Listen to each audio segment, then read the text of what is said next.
strong topic in this election, and you both have a very different approach. How will you, as president, handle the larger number of immigrants coming into our country both legally and illegally? All right, well, our first issue is that we need stronger borders. Bad people are coming into this country. And actually, the Border Patrol Agency has endorsed me. They've endorsed me because their job is tougher now more than ever before. These bad people are coming into our country, and they're bringing in drugs, such as heroin. And they are poisoning our youth. They are poisoning our economy. They are poisoning our family members. Now, what Clayton over here wants to do is that he wants to give open borders. He wants to give amnesty to anybody who walks right in. But what we need to focus on is on ourselves before we can open these borders to other people. What we need to do is we need to get these drug lords out, and we need to show them that this is our land and we control it, not them. We need to make our border stronger so that we can keep them out as well. Now, Robert has admitted in the past that he wants to admit 65,000 refugees from Syria. But what he doesn't state is that the Clinton State Department has already admitted 5 Syrian refugees, including 1 translator. And not long after, all of them were arrested for terrorist-related crimes. Obviously, the Clinton State Department is flawed. Yet here he is, standing right next to me, wanting to control our country, wanting to open our borders, and wanting to put the lives of our American citizens at risk. Well, I don't want to rip families apart. I don't want to be sending families away from their children.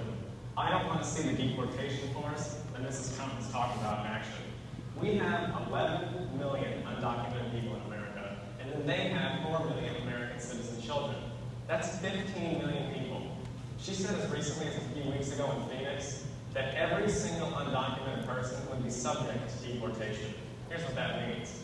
It means you would have a massive law enforcement agency going around school to school, business to business, and home to home, rounding up people who are undocumented.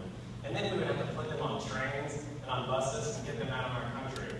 I think that is an idea that is not in keeping with who we are as a nation. I have been for border security for years. I voted for border security in the United States Senate, and my comprehensive immigration reform plan, of course, provides border security. But I want to put our resources where I think they're most needed. Now, when it comes to the wall that Ms. Trump just loves to talk about, she went to Mexico, she had a meeting with the Mexican president, and she didn't even raise it. She choked. And then she got into a Twitter war because the Mexican president said, "You're not paying for that wall." She also started her campaign bashing immigrants. She called Mexican immigrants rapists and drug dealers. What I am arguing for, you can look at the video, you said it yourself. What I'm also arguing is that bringing undocumented immigrants out from the shadows and putting them into the formal economy would be good. Because then employers like Ms. Trump here can't exploit them. And Ms. Trump knows a lot about this. She used undocumented labor to build the Trump Tower. She underpaid undocumented workers, and when they complained, she basically said what a lot of employers do. You complain, I'll get you deported. I want to get everybody out of the shadows. I want to get the economy working and not let employers like Mrs. Trump exploit undocumented workers, which hurts them, but hurts American people. And that's why I'm introducing comprehensive